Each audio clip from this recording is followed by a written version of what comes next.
Hello and welcome to episode 128 of New Meta Podcast. Back at it again. Marco, welcome to the pod. How you doing? Doing well, doing very well, thank you. Good to hear. We've got a jam-packed episode. We've got to talk about the Dota DK anime, but Adam's informed me that some out there in the anime community are doubting this. Adam, welcome to the pod. How you doing? I'm good. I'm good. I'm perplexed. I don't know what else to say. Other than, I'm confused about what constitutes an anime now. Do you want to inform the listeners of where this is coming from? Yeah, well, I won't put this hurting someone on blast, but I saw the, what's it called, Dragon's Blood? Is that what it's called? Trailer. Something like that.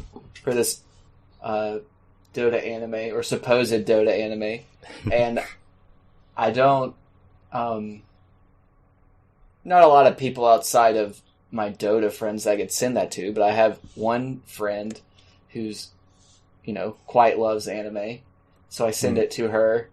And then just before we start this podcast, I get a text back and she says that she's not sure if it's a cartoon or an anime. And I'm like, wait, what? What? Does this friend listen to the pod? Do we have to... her husband might a little bit. But no comment, I'm out. So it's just funny. It's like, I never in a million years wouldn't consider it an anime, just because of the art style of it and, just looking at it. And not that I'm like the most well-versed in the topic. Like I watched, Pokemon and Yu-Gi-Oh! And Dragon Ball Z growing up and like, nice. That's all you need. All the standard like Japanimation stuff that came over. A little bit of ping pong. That was a good one. I need to watch that one. I remember you and Nick and Joe hyping. Yeah. But besides that, not too much, but I don't know. It's like cartoons make me think of, I don't know, Tom and Jerry, Fairly Odd Parents, SpongeBob, This looks, and then Dragon's Blood looks very anime. Just like anime. A key question in this cartoon versus anime debate we can't answer yet, and it relates to what the intro music is going to be. The intro music, if that's hype enough and there's enough thrash, just intensity to it, it's an anime. I actually know what the intro music is already. Is it? It's our intro music. I was like, what are you saying? Is that our intro music? Was that not a good enough rendition for you? I was hoping you were gonna laugh after like 1 second, but I actually had to blast through about 5 seconds of intro there. It sounded quite legit. There wasn't enough screech behind it. Sorry. I still didn't even know what it was. I was like, is this like Star Wars Episode 1 or something? No. Yeah, well, I guess the other thing is if it's, I'm sure it's just in English, right? I'm sure it's not even subtitled or dubbed over. I'm sure it's just originally in English, right? So does that make it not an anime? I don't know. Interesting, yeah. I've actually messaged one of my friends who's not into Dota, but likes anime, because like Adam, I guess I wanted to share. I was, look, Netflix, Dota on Netflix. I want to just like point it out to people, and then they message me back saying like, this is what it's taken for you to become a weeb, a Dota anime. Yeah, and I was like, yeah, I guess so. I'll be interested to see. I mean, I'll be watching it. Yeah, gotta watch a Dota anime. Yeah. Although we had a nice little discussion previously about it. How we were just like, man, out of all the Dota heroes with all the lore and the cool stories, and it's like they pick Sir Davion, the Dragon Knight, who is a standard knight, like the most bland backstory possible. I mean, that that means they can do the most with it, but I don't know. I didn't even notice on the left in the anime or in the trailer that like Mirana is obviously next to him. It's like, okay, that's another Dota hero, and I don't know if that's Lena to the right or somebody else. But who would you choose as the main character? If you could? Yeah, we said that. Me and Adam went through about 10 each that were all better than DK, in our opinion. Yeah, it was like, okay, the first thing I said is like, if you're gonna go like the night route, it's like, give me a Clinks anime.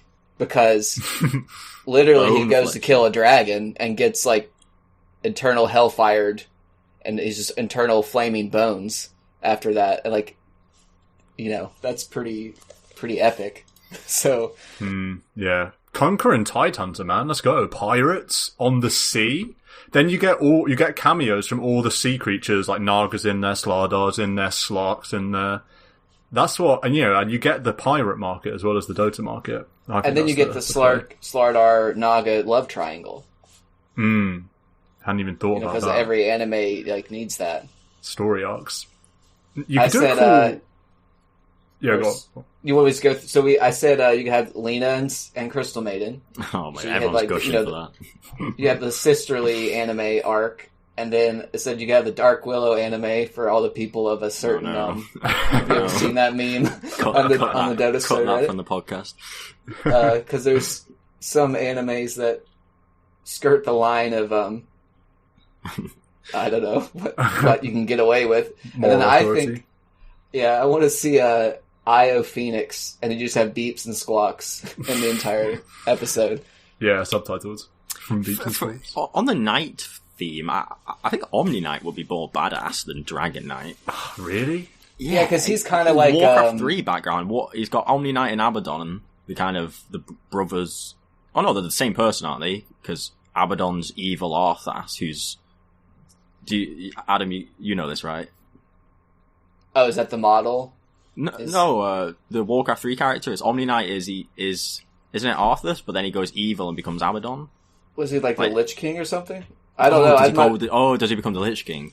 Anyway, you got some Warcraft 3 lore going on with Omni Knight, and Omni Knight's just pretty badass, like a massive hammer, all holy. And he's also kind of like, what's that D&D? Like he's like neutral evil, or like he's evil, but it's in the name of if his religion. So yeah, even though he's like religious, he's not like the the guy in the right. And the same with like Chin. Chin's like a holy knight as well, but oh yeah, holy knight. Chen would be cool. Chen would be quite cool. Get all of the like the animals. That'd be quite fun. I think there are loads of them would be fun. Grimstroke would be fun. Like Night Stalker would be pretty cool. There'd be a lot of cool ones. I'd take an Anti-Mage Terrorblade brother storyline again. I want the Witch Doctor comedy spin-off. That's what I want. Oh, that would be funny. Yeah, I'm glad it's not Invoker. That's actually what I thought when someone mentioned it. I was thinking, please don't be Invoker, because I could just see them doing that. The conspiracy, or the Valve 5-head play, is that they've made it DK, because DK's almost like the introduction hero. It's the one you used to have to play in the new player experience tutorial thing. Yeah. So people are going to get hyped Sniper on DK and then play it when they come to Dota after watching the anime. I guess it's also, I mean, it's a knight, but it's a human. It's not too kind of weird. He does have a cool power if he can turn into a dragon. Like, yeah, Game of Thrones. Everyone loves a fucking dragon morph. So you can see it, but Shadow Fiend Nevermore, that'd be pretty cool. Anyway, there's a lot of cool heroes in Dota. Yeah. Lion goes back to hell and back and forth, back and back. Yeah, Lion would be quite cool. Now, the Grimstroke one, that's a good shout because he's like pseudo, Japanese anyways from the trailer and stuff. And he's like got a really cool backstory. Which hero? Yeah. Grimstroke. That's quite a Street Fighter anime. Japanese letters, whatever. Yeah, I'd be in for that. That'd be fun. I think DK buffs, guaranteed. I really do think DK will be strong when... It's like the trifecta. They make an anime on DK. DK's the new player experience hero, and then they make DK overpowered, so new people that come to Dota and play DK feel strong and happy. I think DK's getting buffed. It's like when they release an Arcana. There's never been an Arcana released when the hero's bad. They always get buffs when the Arcana's coming out. So it's got a high pick rate, so people want to play it. Buy the Arcana. Yeah, but what do you buff him? Because he's already, like... He's got the Black Dragon already. Like, what do you do?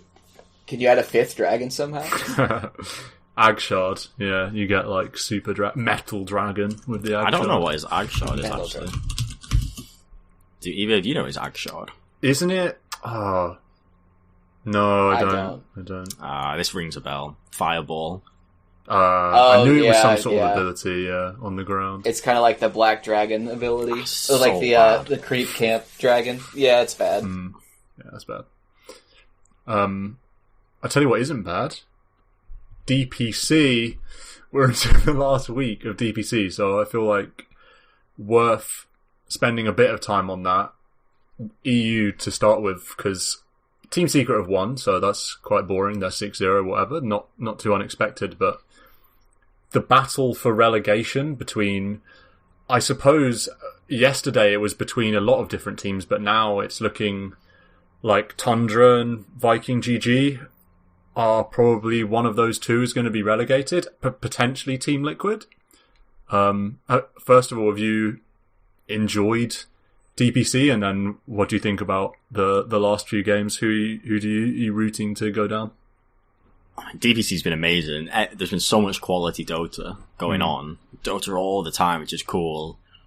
Loads of videos you can watch or streams constantly on. Fantastic quality in terms of production. I mean, EU has been amazing. Got great content, great casters, etc. NA's been strong. Even C has had decent people doing it.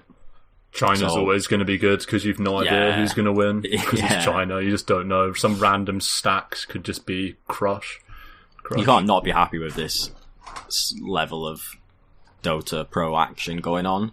And then, the league's interesting. Looking at the schedule, Liquid play OG in a couple of days. If they lose that, they're 2-4 with Tundra and Viking.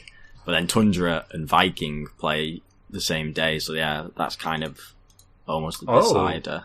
That actually is the decider, because it means that one of them will end up 2-5. 2-5.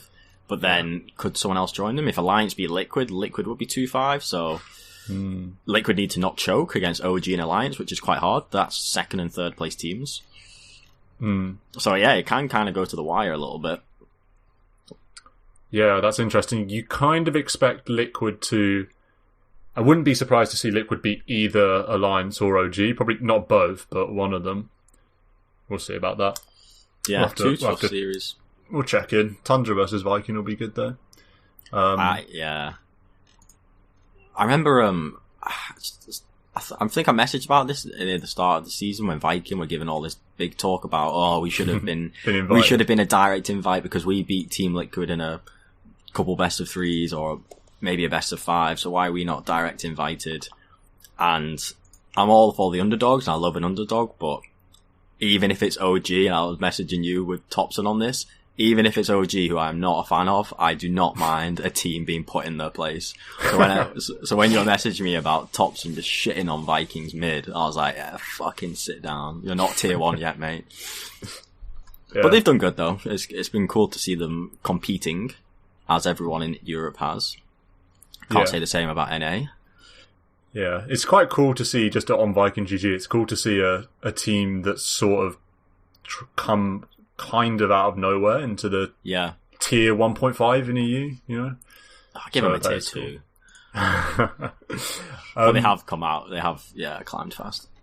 You mentioned NA, because EG are kind of just crushing, which is quite as expected.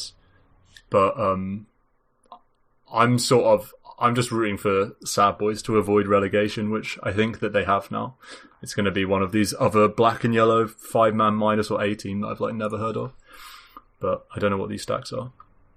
Have you managed to watch much DPC, Adam, in any of the regions? No, I feel like I need to give myself homework. Too busy watching Admiral Bulldog solo queue? Oh, that's not good. It's at least a little something, but yeah, I really should give myself homework to play. Yeah, man. Play the game. Especially now that Marco has his phone again. Yeah, Mate, you need to dust off the cobwebs because I'm climbing. Yeah, we'll get to games. We'll get to games in a minute. I don't really feel like there's much more to say on DPC. Just wanted to check in. I mean, a lot of these regions have two teams that haven't lost yet. So CIS has VP and Na'Vi that are both 5-0. China has Invictus Gaming and Asta that are both 3-0. Beast Coast is crushing SA as expected, EG crushing NA as expected. And then it almost shows how OP Secret are. Secret are honestly just something else. The fact that EU's potentially the toughest region, you know, along with China maybe, and their Secret are still just 6-0, just feels like easy Dota 2 whenever they play a series. And that's 6 series, and they've only dropped 1 game as well. Wow. Sorry, 2 games. They dropped 1 game into series, Alliance and Tundra. So yeah, it's not even like they're scraping a lot of 2-1s. Yeah, very strong, very strong. So that's DPC. By next week, we will see who's going up and going down. I'll be interested to see the stacks that are promoted, because there will be some random thrown together pub stacks that are suddenly playing tier 1 DPC if they've had a good season in the tier 2. So that'll be quite fun to see. So yeah. Okay, but what happens? There's then so it's like a After Valve this. major. It happens at the end of March, start of April, and there's a group stage where kind of the second place, third place teams do a bit of a group round robin. Oh, there's actually a wildcard group as well. So there's a wildcard group for the kind of fourth place teams. Maybe 1 or 2 gets into the group stage.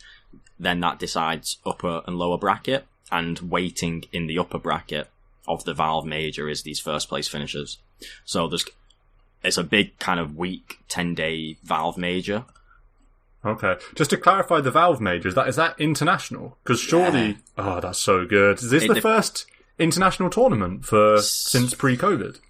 Yes. I think that's so sent exciting. Singapore for it. Ah, nice.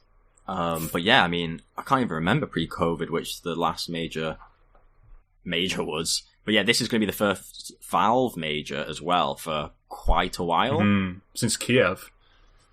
Is that like 2015 or something, 2016? I'm not sure. Oh, wait. Since Kiev? I don't know. Maybe I'm confused by what is and isn't a Valve major, because I know there was like the Kuala Lumpur major and like the Chongqing major in China. I don't know if they were Valve majors. I don't think they were Valve. Yeah, I don't think they were Valve majors. Yeah, I don't think they were either. Anyway. That's gonna be hype. That's a mini TI. These Valve majors are like mini TIs, the level of competition at them. I mean, Kiev major had a true site, so it really is mini TI. Yeah. Yeah. Games. I'm cognizant that with Adam, to what extent he can contribute, perhaps not much, but games. Arco, you've been climbing. What's been going on? I won't. Yeah, kind of keep it fairly brief. Ended or had a negative conversation last time we spoke. Here today, however, so on the back of that 4-loss streak, which I had self-belief, I believe in the system. The MMR system is not a lie. Play out the variants, play enough games, you'll get there. So I was like, yeah, 4 losses on a bounce hits and hurts, but I know I'm not at fault for them. I know, like, some games you can't win. On the back of that, 6 green ranked win streak, just kabow. Just phenomenal stuff. Then 2 losses, and then another 3 wins, of which 2 are party. So the bounce back has been strong, and we're now pushing new heights, climbing the ranks now a little bit. So we're in a very positive space. A big shout out to the GPK Quap inspiration of the last pod. I have 4 Quap wins on the bounce in this streak, and then 1 Quap loss, and all those Quap wins are just inspired from the GPK, get Orchid, get carry in the game. So that was, very successful. Funnily enough, we were talking about Broodmother last episode, and I bloody lost a Broodmother game, which everyone on our team was just like, just a disgrace to Dota. The game is kind of fine. I've gone Midas DK mid. We know what Brood does and what Brood wants to do, and we've said don't feed heroes to the Brood. Just take it late, just farm, Brood drops off, it's fine. everyone kind of knew this, but then there was a 3-minute period from, say, 25 minutes to 28 minutes where Brood, I think, gets a BKB. And in a 3-minute period, there's a death every 30 seconds on our team, up to the point where the throne's now gone at 28 minutes. The game is 5. At 25 minutes, the game is fine. Balanced XP, balanced gold. We know what we need to do. Life's good. And then in 3 minutes, 6 deaths, thrones explode. It was just just your classic. That's how you lose to Brood, just one by one. Yeah. But then, fortunately, after that, I was like, I got it insta-queued. I can't leave it on it. This is just not acceptable. Get into the next game, and there's someone from the last game on my team again. This kind of PMA, I think, POS4 guy, and we have this 23-minute throne, absolute stomper, 10-2-21 put. Enemy has a mid-tier that's just getting slapped by everyone. It's just mental. They just got destroyed. So it felt great to get a big bounce back win. And then after that, 2 troll games yesterday with the Magic T and Dynamic, which were quite exciting. Yeah. So, I mean, yeah, game's just flying. Absolutely flying. We played yesterday 2 games of ranked party back-to-back where we had 4 heroes the same. We had Puck. I played Puck 2 games in a row. Dynamic was playing Oracle 2 games in a row. You were playing Troll 2 games in a row. And we had a POS4 Wind Ranger 2 games in a row. Different player, but same hero. So all we changed was our 3. Yeah. So that was quite fun. Full sweat. The first Wind Runner we had was pretty mental. Yeah, so good actually. Yeah, very good Wind Ranger. 22 minutes, 32 seconds win for the first game. Mm-hmm. Which is a impressive feat. My games, I was actually in the dump a little bit. I lost my percentage even. Oh, no. And then brought it back with 6 greens in a row. So that was very, very timely. Although since then, I've 3 wins, 3 losses since then. But I think 2 of the wins and 1 of the losses is party. Anyway, I did just play a game today, though. Oh my God. One of the most painful games ever. So I forgot the golden rule of podcasting, which is never play ranked on the same day that you're podcasting, because it's like guaranteed losses. And conveniently, the Dota 2 coordinator's being updated, so I can't go into the game. But I don't need to, because I remember. So it's a 15k gold throw from us. So it's just, honestly, I can't describe to you how bad the Dota was. It was like the worst thing you've ever seen. And it's left me with some conclusions. First of all, so I'll get the more sort of, I don't know, less inflammatory conclusion out of the way first. I do actually think that I believe people when they say that picking farming mids is a bit of a grief now. Well, that's something that I've been seeing a lot of people say. Obviously, Puck, Void Spirit, very popular mid heroes. And I was playing TA this game. And while it was incredible, we got really far ahead. We're 15k ahead. 100% we should have won the game. 100%. So to what extent this point is relevant, I don't know. But the sort of carries are so strong now, I feel like, in this patch, that you don't need 2 big physical damage dealers. We had a Weaver in this game, and it would have been better if I'd just gone Hex instead of Deso, probably, in this game. Like, we just didn't need damage. And I feel like enabling your carry is more important, or at least when I play Puck and Void Spirit and enable my carry, I feel better. And like when I'm doing control-y things, I feel more in control of the game than like picking TA and relying on like any kind of disable or coordination allowing me to get kills. Hex is a perfectly reasonable TA item. I don't think it's enabling the carry. I think it's synergizing with the carry. Oh, 100%. Get a Hex. So you could be a Void Spirit Orchid Hex. No, I mean, as in, I go first item Hex. Like, no Deso, no Blink. Like, that would have been better in this game. That can't have been better. I mean, if you're 15k gold up, like, the conversation's different. Like, you somehow threw. Yeah, 100%. We threw with, like, the worst play ever. My point is that we wouldn't have thrown if I was playing a different hero. Because I would have been able to, like, have more of an impact on how fights go. But why did you throw then? I mean, the whole team, myself included, was like the worst possible team fighting. As in, like, taking fights 3v5 is how we threw. Yeah, so that's not a pick issue. Yeah, I know it's not a pick issue. This is my first point. I said I've got other takeaways coming that are more important. Just the first one, when I play, I'm just saying, when I pick heroes like Meepo and TA at the moment, I always come out of them thinking, I'd rather be on Void Spear and Puck. And my win rates are better on those heroes, even though traditionally I'm not really that good at playing, or at least I have less experience playing those kinds of heroes. Well, I don't want to bring a flame into it, but traditionally the TA win rate's been pretty shit. Well, the last 12 months is 65%, so I don't know. That must be you must win every game I don't play with you then. Yeah, I don't know. I feel like the common denominator's not my TA in that case. But anyway, yeah, you should back your TA. No, I do back my TA, and it was going well, and we threw this game nothing to do with the picks, because we were way ahead. It's because they had interestingly, this will be, you'll like hearing this, Marcos, they had an enemy Wyvern that actually just, the impact of the Wyvern, because we have an axe that can't call the Wyvern. And this is coming into my second point of 3. I don't know if I'm like going a bit senile, but every week since the like offlane meme, my belief that offlaners decide every game is just growing stronger. Because the reason we were 15k up is because Axe crushed the offlane. So offlane is winning games. And then the reason we can't win this game is because Axe is blinking into 3 heroes when the rest of our team's the other side of the map. And in the big team fights at the end, 5v5, he's blink calling a Wraith King. Like, he's actually blink calling a Wraith King with Reincarnation. And they've got a Wind Ranger, they've got a Puck, and they've got a Wyvern. And, oh my god, I can't talk about it more because the pain's too much. So I feel like Axe just won us the game and then lost us the game. And obviously I played like crap, no doubt. And this leads me into my third point, which is, this might sound extreme, but I genuinely believe this. I actually genuinely believe this.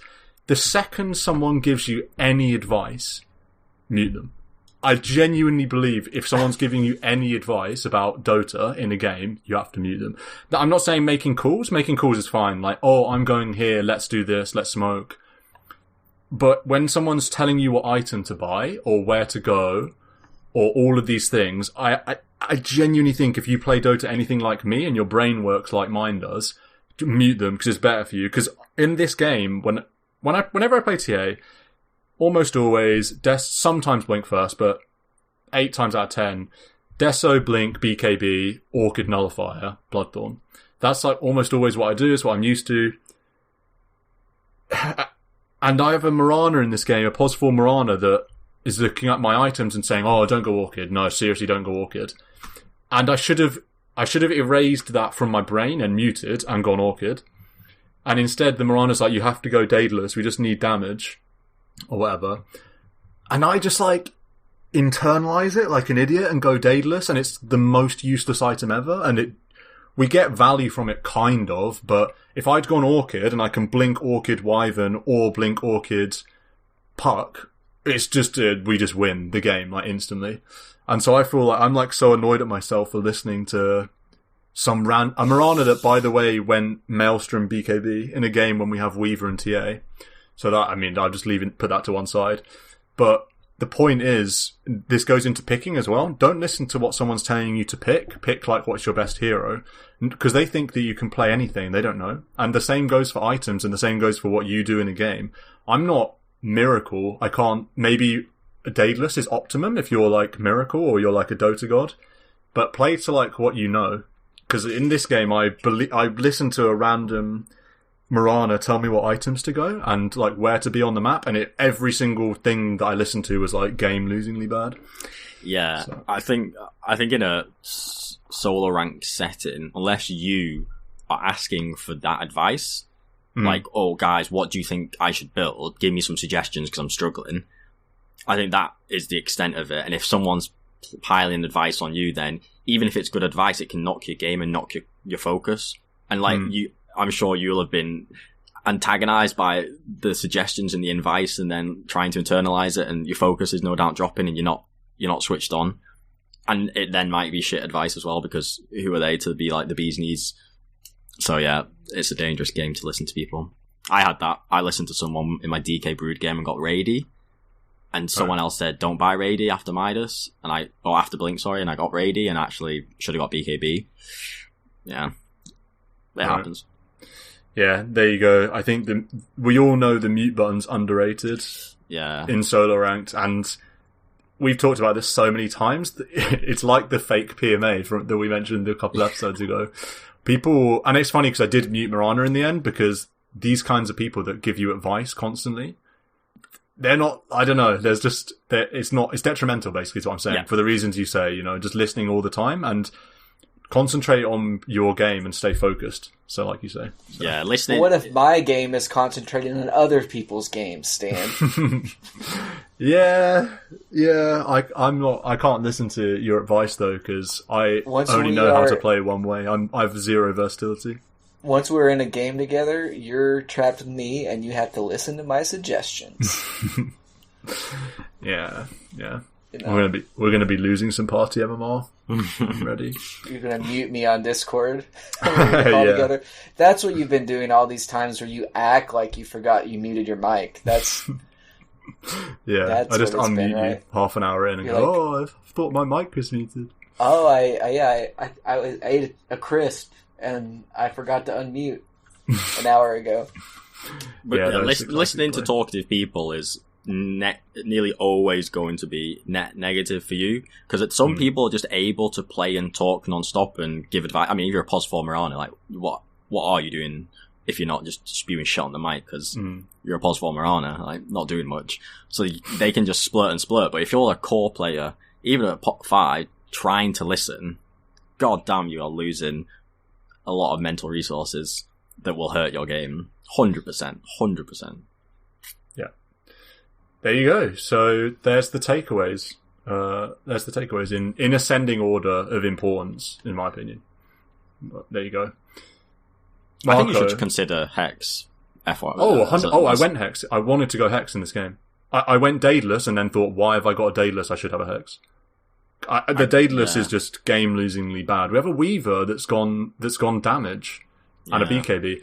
So I was just so annoyed with myself because I'm sitting with a Daedalus and 2k gold, and I could have an Orchid and I'd be able to solo kill any hero with Orchid. I'd be able to solo kill Wyvern, because I can't go on Wyvern, and that's what's stopping us winning the game, because Axe won't do it. Axe is, blink calling a Wraith King. So at the late game, I'm sitting with a Daedalus, I jump on a Wyvern, and Cold Embrace, Curse, whatever, it doesn't matter. And Wyvern won them team fights in the late game, and if I had an Orchid, if I had Hex, we're winning the game. But instead I have a Daedalus for what? For nothing. To do more damage to a teammate when I get cursed because Wyvern survives. So, anyway. I had a game with an enemy TA who popped off because he was feeding this Russian cronies I had with me. 19 kills TA. He Blink, Dezo, BKB Hex, and the Hex pickup really nailed the coffin. Hex is a good item. Yeah, it gets you kills that you otherwise couldn't have. Yeah, I like to go, like I said, Orchid Nullifier, but Hex is cheaper for the same effect, basically. Yeah. Orchid Nullifier, I suppose, builds a little bit better because it's higher damage, but Hex is a fine item. Yeah. Don't go Daedalus when your team has Axe for disable and nothing else, I would say. Anyway, Marco, you wanted to talk about BKBs, so go ahead with BKB Corner. BKB Corner? I can't remember the exact conversation we were having in the Discord about it. I think the start point of the conversation was Noob Sidebot played a ranked Wraith King, was kind of slapping it, but then didn't win and was a bit like, I don't know how to win these ranked games. What's going on? And I had a look at the match on Dota Buff or something, and there's no BKB going on. And I suggested, buy BKB, and I think it'll do wonders. And there's no arguing against that. Hero like Wraith King as well. I mean, a BKB pickup is always going to be super high value. So yeah, the first point is buy BKB more often in the world, and your games will go better. But then I think it's interesting to think and talk about BKB, because there have been a lot of games where you'll see it used, but used badly. I mean, obviously you'll see it not used, and that's the obvious, terrible, horrendous cases. But interestingly, you'll see a lot of bad BKBs, or at least I feel like I notice a lot of bad BKBs, or when I'm watching pros or streamers, it's fascinating watching how they use BKB. And I think it's interesting to think about, like, if you've got a 30-second fight, 20-second fight, you've got a 10-second BKB, there's a lot of different times you can use it. Do you use it second 0, second 10? Big difference. And there was a game I had very recently where I saw a suboptimal BKB use, which was almost a massive deal. Eventually we won, but it was a very hard game. And thinking about optimal BKB usage, like, it's something that people don't do, and it's an exercise that if you learn to do, you'll be a much better carry, and that's looking at the enemy heroes and really thinking to yourself, what spells do I need to be wary of? What spells do I need my BKB for? Like the classic basic example of a lion's cast is Impale and Hex, and I'm a PA and I blink on the lion. Do I need to pop BKB? No, obviously not. There's no spell to be cast on you, so you're at no threat. And I had a game, and so say in another situation with this PA, I'll try and find the game on Dota buff. The enemy team had a Beastmaster and a Barra, so that's 2 BKB piercing spells. They had a Pango and a Grimstroke and a Tiny, so thinking about what the BKB is useful against, it's not the Roar, it's not the Barra, it is the Pango Roll, or it is the Tiny Avalanche Toss. And the enemy team, we're back foot. Enemy team kind of dives our mid-tier 3. Barra does a really stupid dive. I'm Puck. I get this like big 4-man coil inside our base. Like, wow, they've kind of thrown him. Barra basically dies straight away, and Grimstroke dies pretty much early on straight away. But when kind of this dive has happened, PA uses BKB right at the start of the fight. And there's nothing to use BKB for. Like the Barra, if he wants to use his spells, or Beastmaster, if he wants to use his spells, your BKB doesn't matter. But the PA uses it anyway, those 2 heroes die irrespectively. The PA then goes on the Tiny, this is kind of late game, and the Tiny gets this triple toss avalanche combo on the PA because of her BKB wears off 1 second too soon, and Tiny's like 10% HP, but then manages to get this massive play, 100-0 on the PA, toss, avalanche, crazy, Ags all at the same time, like a really sick play, kills the PA, kills, I think another one of our cores, but then we managed to slay the Tide and kind of escape. But I remember watching back the fight and seeing, well, if that PA held BKB for literally a second, but maybe like 2-3 seconds, that death doesn't happen, and that was then a 120-second death on the PA. If she lives there, it's potential we just go on throne. And it's such a massive turning point, these late game fights where BKB usage comes in, or your hero targeting really comes to play, that if you're not thinking about it and not optimizing it, you will lose games, and that's going to differentiate a better from a worse player. So I think BKB is something really interesting that, yeah. And then there's things like, when do you buy it? Do you buy it after the Sanjin Yasha? Do you buy it after the Yasha? Do you buy it before the Yasha? That's a really interesting conversation. Do you hold it till like the 40th minute and then get a 10-second BKB? Or do you have to get it at minute 20? Like, it's super interesting. Particularly as someone who's playing a lot of carry. I think the general rule of thumb is earlier than you think. Yeah, that is definitely the safe bet. When you buy it. Yeah. Adam, Marco lecturing people on using BKB. Is this the most has this topped the DK anime as the most shocking Dota development this week? Yeah, I think so, because after all the years of him not buying it and disparaging others for buying this, it's so boring. So boring. Yeah, Snoozy, that item. I used to be such a Wild West cowboy playing mid and refusing to buy BKB, but now I'm like, just Bulldog before Bulldog saying, like, we can't buy this. It's actually a joke. Good. Yeah, it's a good item. It's so difficult. I'll just phase shift dodge everything. That's Marco in a nutshell. Yeah. It's interesting that the things you say are so difficult to master, obviously. Because when a team fight happens, you've got this BKB that, like you say, incredibly powerful. For a lot of players, and this is speaking from my own experience, I'm almost tempted to say the baseline, the foundation from which you build on is you use BKB and then you go in, irrespective of what's going on. But then from that, it's about, like you say, having the presence of mind to conserve it when you can, but take baby steps from that foundation of use BKB. Because like you say, you mentioned it at the start, so many times you just see someone die because they got hexed and they have BKB up. So, I mean, that's what's funny is, like, I think we've, this whole time, like, we've had other times where we've talked about this and say, just like what you said, it's better to use it than to not use it at all and get comboed. So I think the first level of BKB usage is to use it at any point in time. Buy it and then to use it. Well, okay, yeah. But then it's like, just use it. And then, like what Marco said, after you've done that for a while, you get into the area of, okay, these team fights last 20 seconds, and your first one's going to be 10, so you need to pick the right window.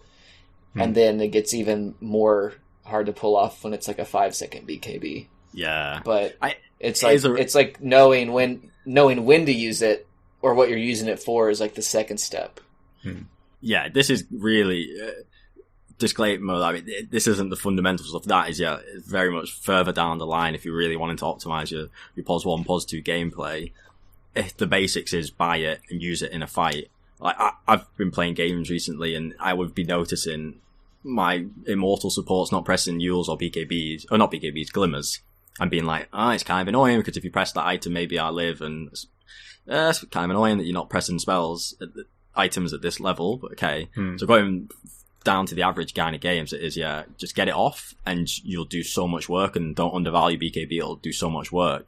But yeah, from like us, really going deep, fine margins, like seeing how people use it. If you watch, say, like a Matu PA, something like this, it can be crazy how much pros put off using it, and the fights will be a lot more elongated because it's all so perfect, and they'll wait for that exact moment. They'll never rush it, never kind of panic, and it's really, really fascinating to watch. And they'll tank like the first set of stuns because they know the support will protect them the first part. It's like they save the BKB for the most optimal like DPS window. It can take balls, to like really, really hold on to it, because like you say, your natural instinct is just fight begins, let's use it and go. But they'll get to a time when that's not good enough. We start off and say, like, don't be greedy with the BKB usage, just use it. And this is where it's like, okay, now dial it back down, be a little bit greedier about where you use it. And then the other thing is, generally, it goes for initiators, and then also if you're a 1 or 2, pop the BKB before you blink in. That's like, a lot of the time, it's like, I'll blink in and then I'll BKB, and it's like, no. You'll get hexed. You'll get instant hex, instant lifted, instant something, and then you're like, "Why did I do this?" Or you'll walk through like a Bat Rider Firefly and like Echo Slam the ground, and be like, "Why have I done this?" I had an exact case of that, and so this conversation applies to position 2 as well. I was Quap. I see near the Rosh Pit on the dire high ground like 3 enemy heroes, and I'm saying to my team, "Let's go, go, go! I'm going to jump in. Let's do this." I'm fat. I blink in, and I swear not, 0.01 seconds after my hero unit lands, a fissure hits. It's very unfortunate timing, and I'm planning in my head, I'm going to blink and BKB, and it's not even like the outplay from the other team, because a lot of time, like other people can outplay you. They can pre-shift queue these stuns and stuff, and that's fair play to them. You should BKB and then blink in, but there you also open yourself in to the lucky stuff, where I blink in and they, like what you said, like the fissure comes as I blink in type of thing. So it's like, better. It's not unreasonable, so don't think it's not going to happen. Yeah, you got to think like, what are you giving up? Because blink is pretty much instant. You're giving up like a quarter second of BKB time just to like not insta lose, just to be a Gosu gamer. Yeah. A classic is when you have Aegis, you take BKB out for the Aegis and you think, I'll swap it in. First of all, that's quite dangerous because your respawn time's less than the time it takes for the item to come into your inventory. So if you you can get instantly stunned. So be wary of that.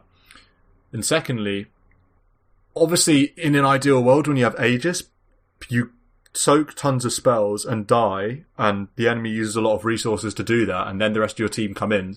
But obviously, 9 times out of the 10, the team see you get gone on and they autopilot and like jump in. In those situations, I feel like you just want to use BKB rather than saving it for after your Aegis runs out. Because I see a lot of people think, oh, well, I just won't use BKB until I've died from Aegis. But actually, if the fight's happening and your team are going in, they shouldn't, but you need to use BKB like in that moment, or else you're going to respawn with BKB. The rest of your team's going to be dead. And yeah, that's a hard one because that can be such a hard call to make. Yeah, hard call. You got a second to decide: do I BKB fight man up because my team's nearly here, or do I just cycle through that first death? But then, like you say, I feel like it happened to us recently where that happened where the Aegis carried and BKB. And then whilst they're respawning, the rest of the team's kind of getting fucked over. And then, like you say, yeah, your team's dead when you respawn. That can be super problematic. Yeah. But that's BKB corner. Rest of the app, I feel like it's a good time to go through free MMR or not. This is, what heroes do we think are the strongest? I'm personally expecting a mini patch. Maybe this is wishful thinking because Val was busy making animes, but I'm potentially expecting a mini patch. Yeah, cartoons, yeah. If Ice Frog doesn't make a cameo in this anime, I'll be sad. Adam, do you have an opinion on the strongest hero in the patch? If you're advising someone on how to get their free MMR, who would you advise? Ask the guy that hasn't played a game in literally 2 weeks. Yeah, well, I'm waiting for your interesting opinion because I feel like the meta's shifted a little bit in 2 weeks, maybe. I don't know. Nyx? Is Nyx still good? Is Nyx still good, Marco? Yeah. Yeah, Nyx is still really good, I think. Nyx's win rate and pick rate's too good. Yeah, it's very good. Is that the 4 du jour? I believe so. The everything du jour? Yeah, 4-3. I think both are fine. 4-3-5?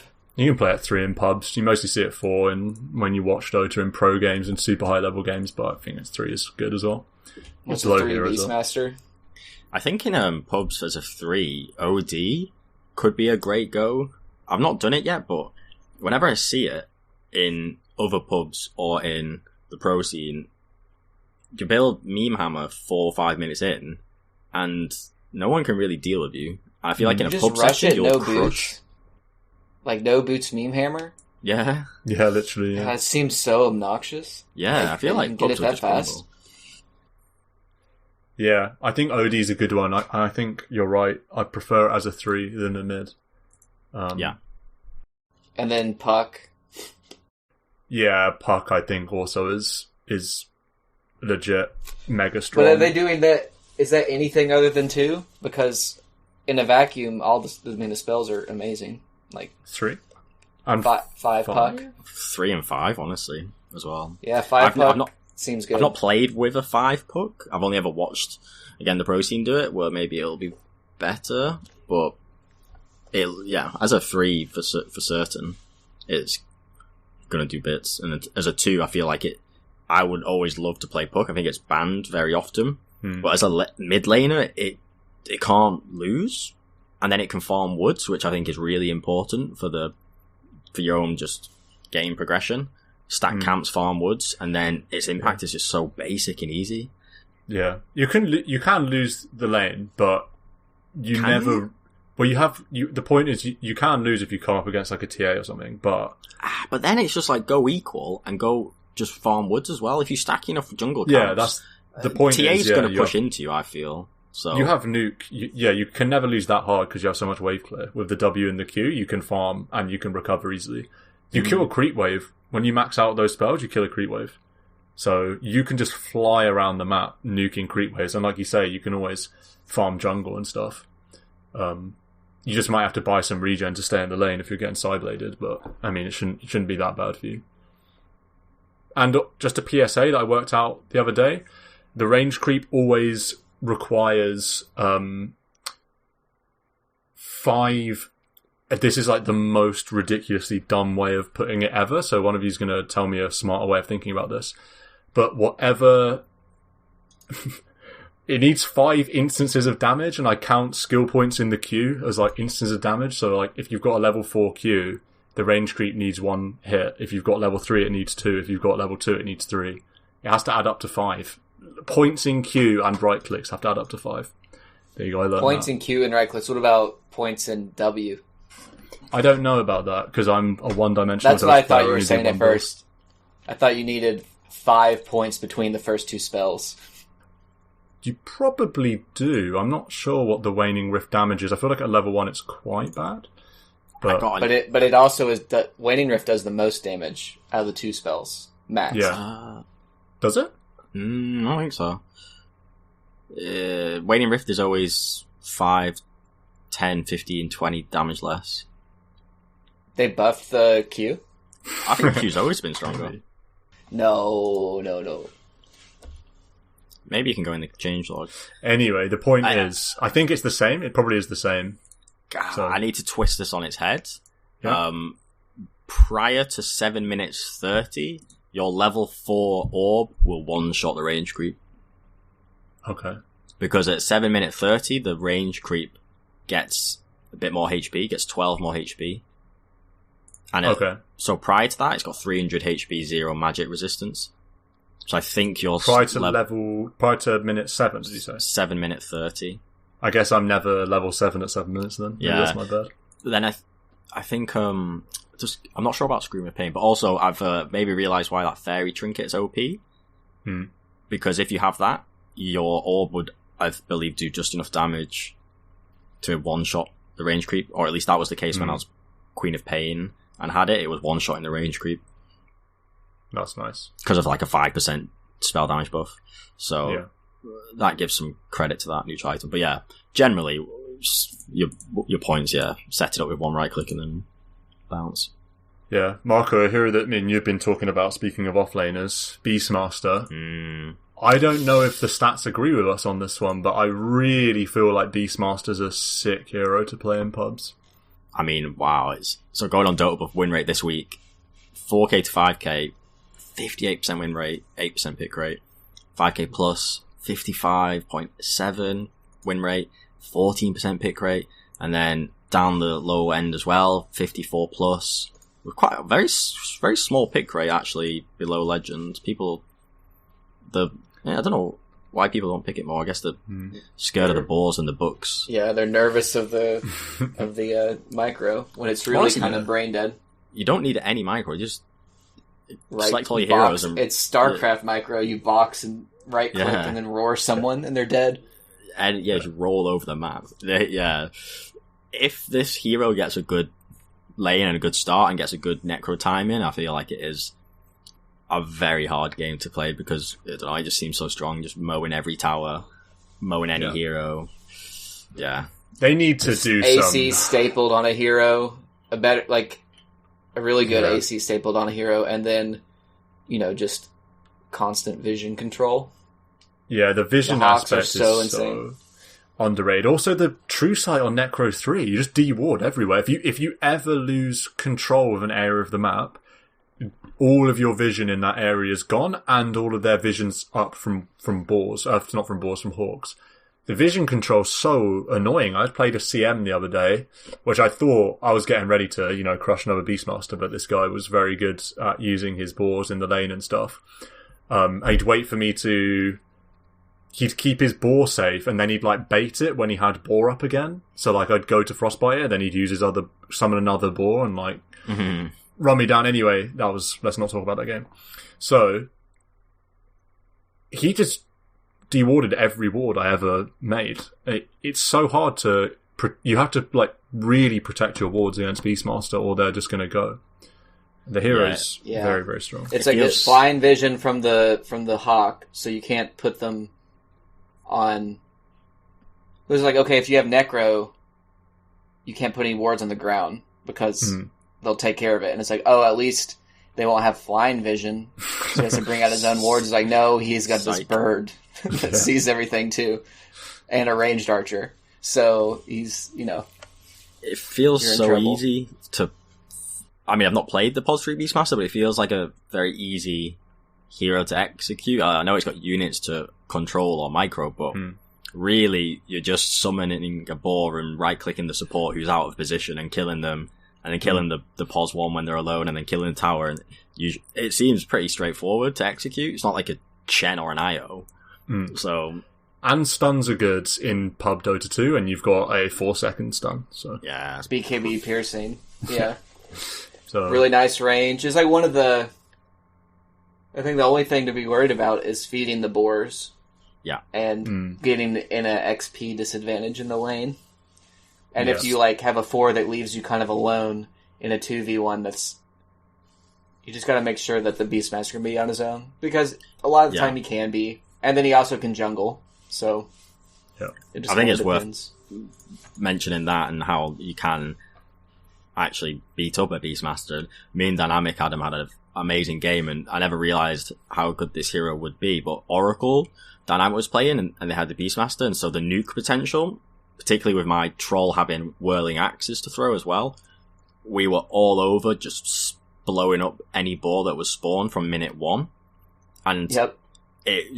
That XP, like you say, makes a big difference, and we eventually snowballed the lane, and I was able to kill the Beastmaster and whatnot. But if you are playing against the Beastmaster, and I know Stan tried to do this, be in the pos 5 and really not overextending, because if you get out of position, you're dead. So you've really got to be a bit patient and wait for when you can snipe the ball with your carry, ideally. Like, really just focus on saying, let's kill the ball. That's our number 1 priority. If the balls are dead, he's not actually strong. He's only strong because of the balls. So they really got to be priority and then number 1. Even then, it's like he's even stronger when he's got the double bore. Oh, God, yeah. You know I mean, you're asking like that for trouble. that 10-second, 15-second window where he's got the 2 of them is like the scary part. So you really need to focus spells on the boar, and I know you might pick CM and try and frostbite the boar, but then there's a good chance you're going to put yourself out of position and die. I think sometimes that probably a Crystal Nova with your pos 1 then finishing the boar could do the trick. But spells on the boars is the game plan to not get rolled over. It is possible, but obviously I do think it's pretty easy as well for the Beastmaster to stomp. So yeah, that's a good one for the it's like MMR. Beastmaster's very good in a ball, but he's not that great when he's getting balled against. Like if you're like the behind thing, and if you get ahead in the lane, that is a way of just snowballing over him. Yeah, it's not like you're a Centaur who could stampede away, or even a Mars, how they spear someone away and walk away. If Beastmaster's on someone on top of him, can be very vulnerable. It's just that most people will lose the lane and then lose the game. So yeah, definitely. From one snowbally off lane to another, I wonder what your guys' opinions is on Night Stalker, because I feel like Night Stalker's a very good pub stompy hero, and the win rate is good at the moment. I always feel like I ought to learn Night Stalker. How is it the same story of Night Stalker? Have a good lane and you can dominate the game. If you're behind, you're kind of screwed. How do you have a good lane when the first 5 minutes of the game is in daytime and you're sad? I don't know. I don't play Night Stalker, but the I hero's think got Night a pretty Stalker's good awesome. win rate. It's just like it's almost impossible to have a good first 5 minutes. it should be impossible. Yeah. If it happens and he does get like a kill or 2 before first night, it's pretty much a yikes. Because that W is so strong. Crippling Fear.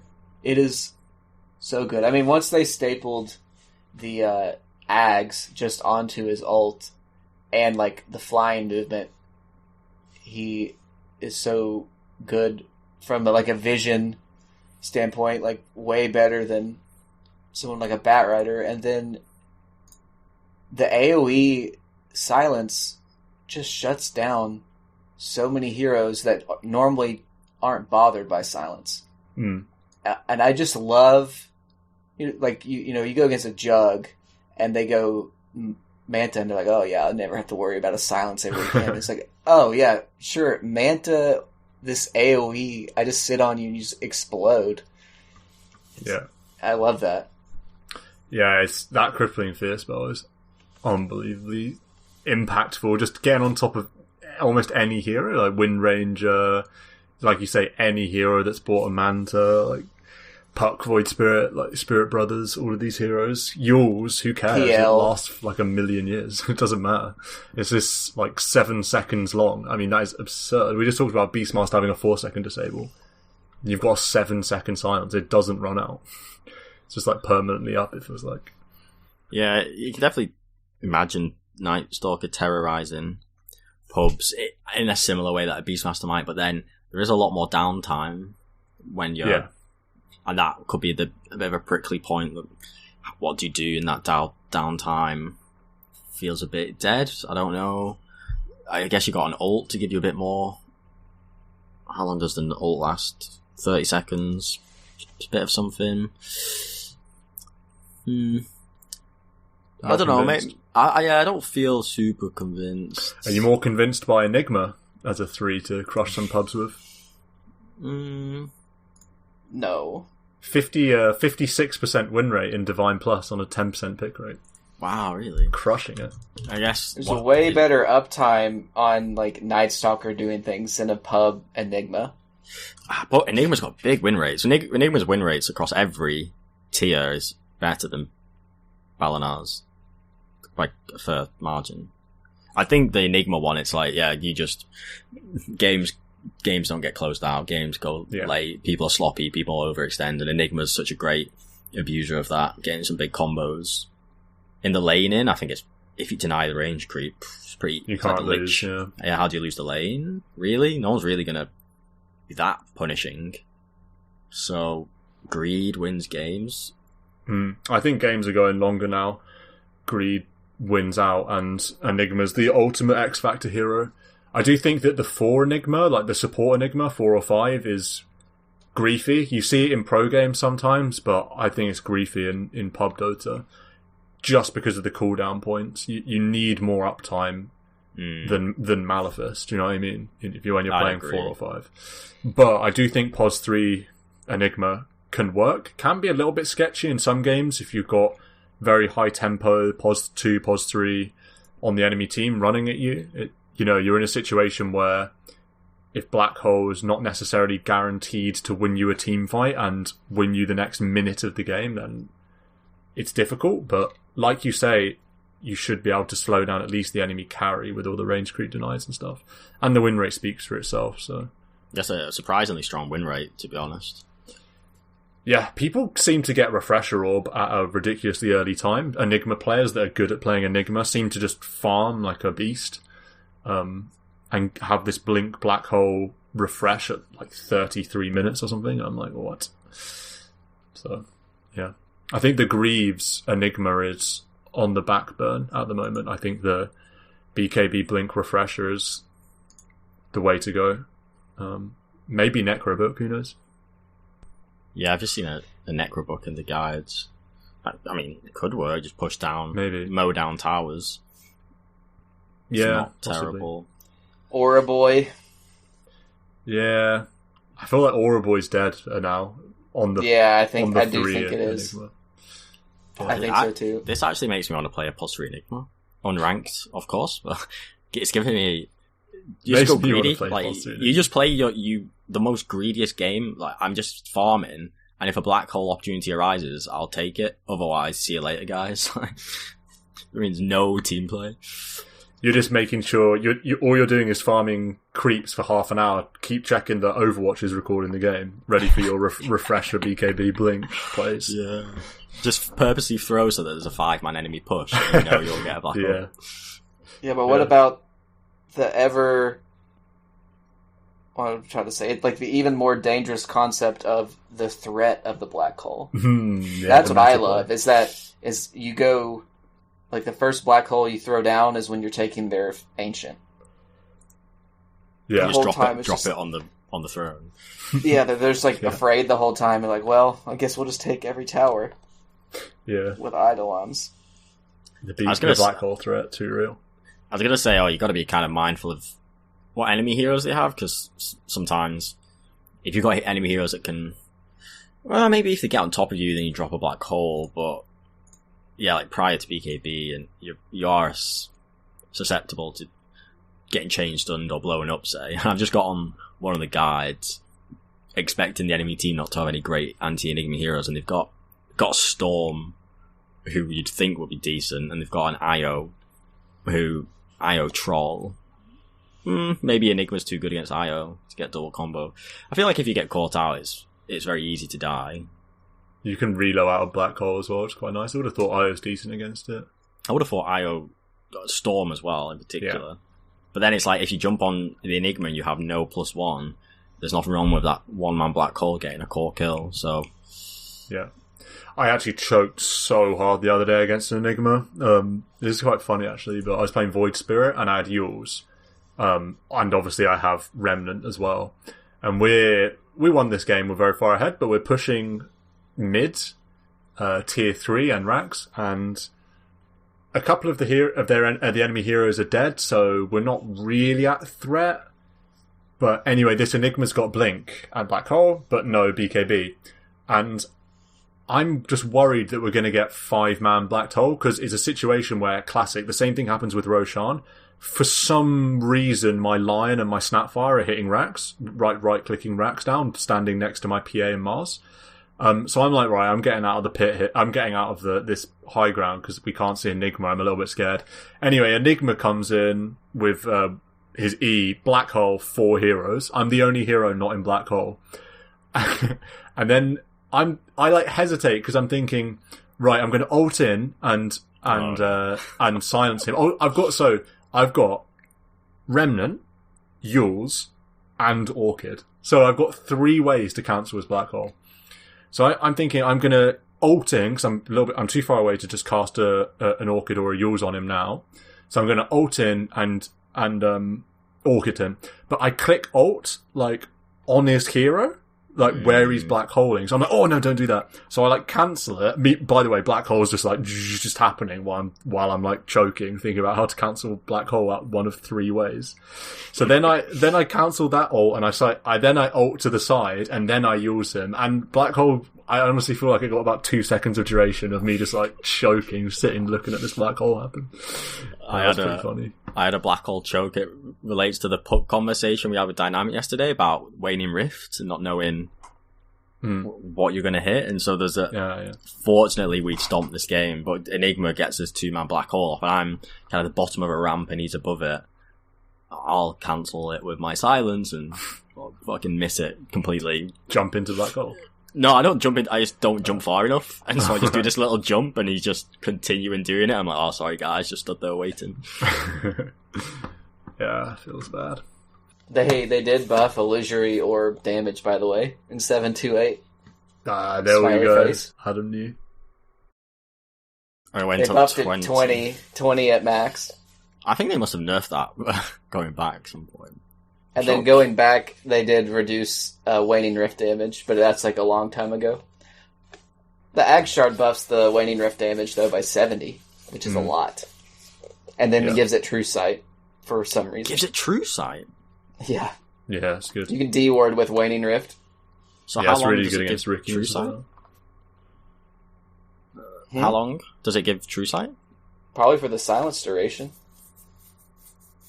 It just says causes it to knock back enemies 250 range and causes it to apply a debuff on hit enemies that provides True Sight over them. And then if you get the level 25 talent with like the huge Waning Rift range, like you're just de-warding the map. Like the screen, just incidentally from pressing your W. Wow, that's interesting. Just if they have like support invis heroes. True Sight duration 5 seconds. Okay, that's pretty strong, particularly when people don't buy dust. That's a pet peeve. That's a flame corner. Not buying dust. Yeah, if you're a POS 4 or a POS, particularly POS 4s, we know we don't like POS 4s. Why they don't have dust is beyond me. Yeah, I'm with you on that. I like a good dust. I used to underrate the dust, but now I'll happily get rid of an item for a dust. Happily get rid of my null talismans on Puck and Void Spirit. Get that dust in there. So, I guess join us again in a week's time. And until then, have a final whistle and let's enjoy your cartoons or animes or however you take them.